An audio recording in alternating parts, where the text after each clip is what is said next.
Cricket ইতিহাসের এমন 3টি রেকর্ড যা ভাঙা প্রায় অসম্ভব। আর 1 নম্বর রেকর্ডটি তো দেখলে আপনি অবাক হবেন, যা অস্ট্রেলিয়ার মতো টিমও কোনোদিন ছুঁতে পারবে না। নাম্বার 3, MS ধোনির ডিআরএস ম্যাজিক। জানলে অবাক হবেন, মহেন্দ্র সিং ধোনি তার কেরিয়ারে মোট 432 বার ডিআরএস নিয়েছেন, আর এর মধ্যে মাত্র 8 বার তিনি ভুল প্রমাণিত হয়েছেন। এই অবিশ্বাস্য সাফল্যের কারণেই তো ক্রিকেট বিশ্ব একে ধোনি রিভিউ সিস্টেম বলে ডাকে। বন্ধুরা, ভিডিওটিতে একটি লাইক দিয়ে চ্যানেলটি সাবস্ক্রাইব করে দিন।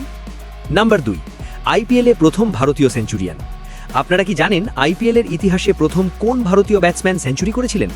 2009 সালে আরসিবির হয়ে খেলার সময় মনীষ পাণ্ডে 114 রানের এক অনবদ্য ইনিংস খেলে এই রেকর্ডটি নিজের নামে করেন। নাম্বার 1, 3 ফরম্যাটে বিশ্বকাপ জয়। 1983 সালে কপিল দেবের নেতৃত্বে ভারত প্রথমবার বিশ্বকাপ জেতে, যা ছিল 60 ওভারের। এরপর 1987 সাল থেকে বিশ্বকাপ 50 ওভারের হয়ে যায়, যার ফলে ভারতই একমাত্র দল যারা 60 ওভার, 50 ওভার এবং 20 ওভার অর্থাৎ T20 3 ফরম্যাটেই বিশ্ব চ্যাম্পিয়ন হওয়ার অনন্য গৌরব অর্জন করেছে। আর 60 ওভারের ফরম্যাট যেহেতু এখন আর নেই, তাই এই রেকর্ড ভাঙা লজিক্যালি অসম্ভব। আপনার প্রিয় ক্রিকেট রেকর্ড কোনটি? কমেন্টে জানান, আর এমন ভিডিও আরও পেতে সাবস্ক্রাইব করুন।